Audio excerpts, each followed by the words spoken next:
So Musk hired these young kids and everyone's freaking out about it. He's brought in some talent and they're there to do a job. And people are complaining about them not being qualified, maybe, or, questioning whether they have too much power. And I just think it's crazy because a lot of the people that are complaining come from a world where this is very common. Silicon Valley does this all the time in their hiring. They grab a talented person out of college who doesn't have much practical information about the business that they're working in.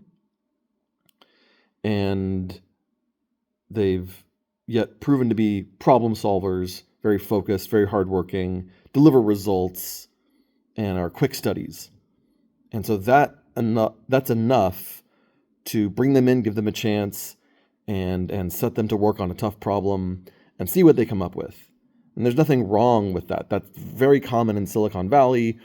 Talk to any engineering manager about where innovation comes from, and they will tell you that while of course it requires senior technical talent and very experienced people in product and business, they depend on a significant portion of their workforce being fresh minds. So it's surprising to hear people complain about what Musk is doing. I mean, think about it. If you were facing a problem that has been around for 30, 40 years, and no one has been doing anything to make it better, the thing that you need is someone to analyze a lot of financial data. Now, not to say that finance isn't its own special talent and something that requires a background in how these data are structured. But in general, someone who's good at data and pulling information apart and putting it back together in something that's understandable, they can take that talent from one area and apply that to the area of finance. And maybe they need someone to guide them through specific systems, or they need someone to help them interpret the patterns that are commonly used in finance, or to understand the syntax and the terminology, or to understand certain very old systems that are used to manage financial data. But ultimately, those fresh minds are going to look at the problem from a very unique perspective, and they're going to be fearless, and they're not going to walk in with any preconceived notions. And the preconceived notions that they do walk in with are going to be those of, well, anything's possible.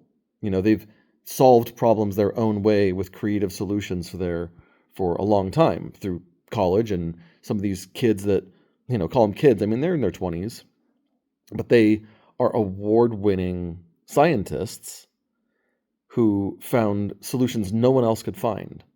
And then when that's what you need, you don't necessarily need to worry about whether or not they have a finance background or a government background or fully understand all of the details and context with which, let's say, money is being spent.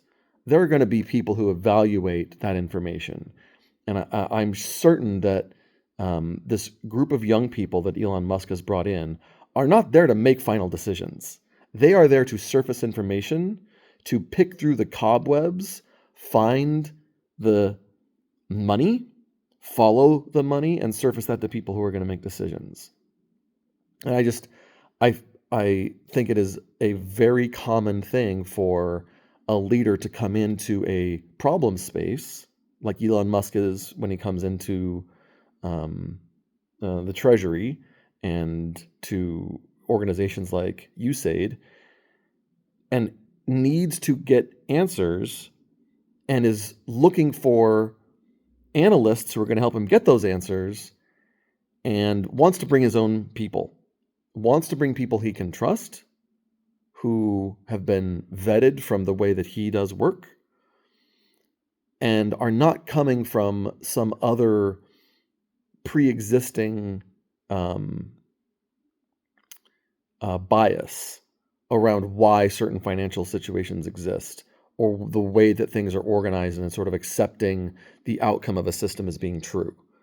Elon wants people who are going to come in and question the summaries of these financial systems, and sort of not just look at a line item and say, oh, it says $15 million went to this thing. Well, let's just assume that that's true.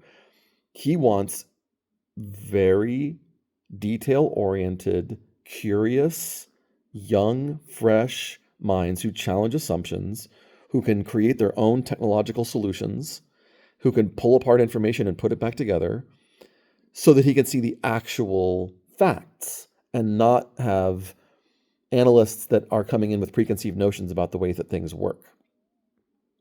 So I find it interesting that it seems common in America right now to challenge the way that these young people have been brought in.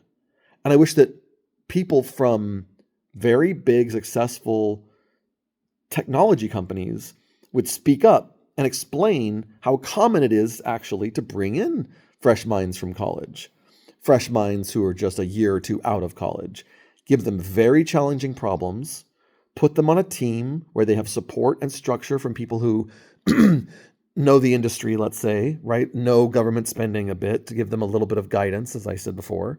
How common it is to bring them in, give them a chance, see what happens. They're not going to make decisions on their own, and they're going to surface information to people who can make decisions. And they're going to move quick, and they're going to break things.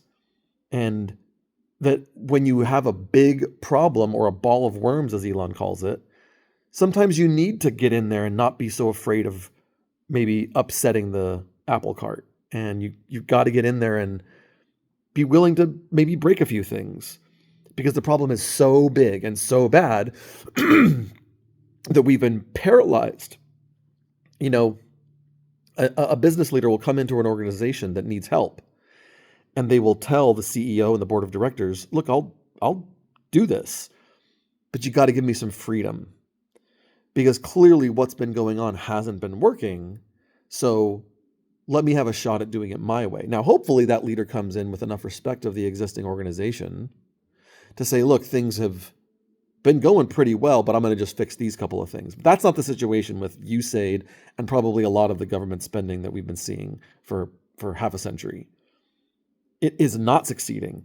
These places are being asked where the money went, and they're saying they don't know. They're being asked to explain how this one line item for $10 million was spent, and they're not able to explain it. After 6 months of Congress asking, there's no answer.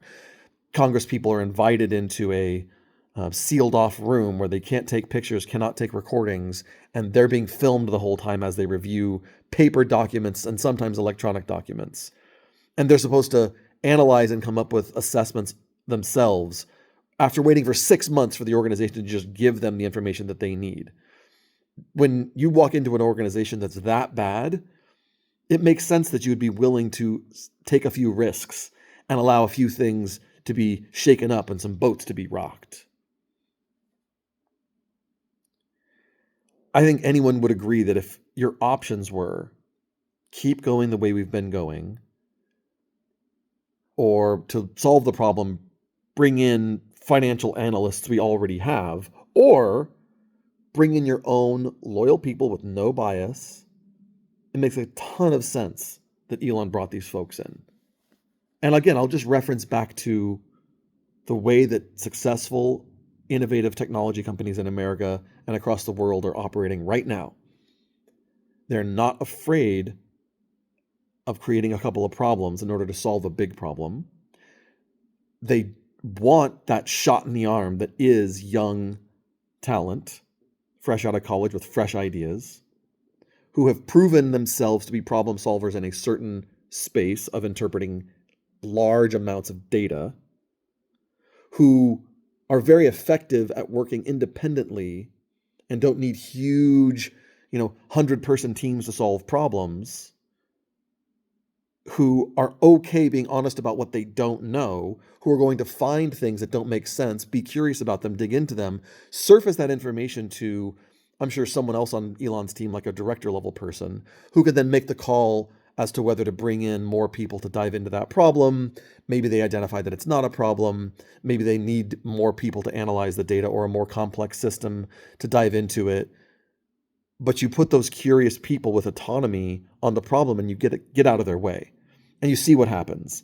And there's oversight and there's support. They're not just in there, changing millions of records in a database and hoping that it looks good to their boss. And I'm just shocked that more people aren't coming out there to say, like, this is how successful companies in America run today.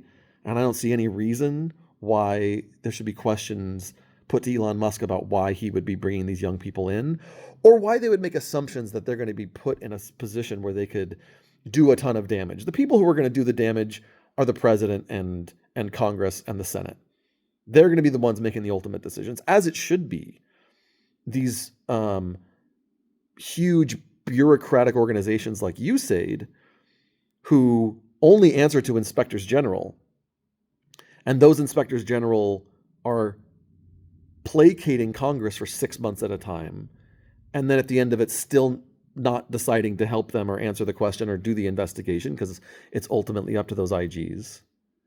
And you're in a situation like that where the power should actually be with Congress and the president, who are representatives of the people, then it makes sense to rock the boat a little bit. And this is exactly how successful companies would do it. And that's why Elon is doing it this way.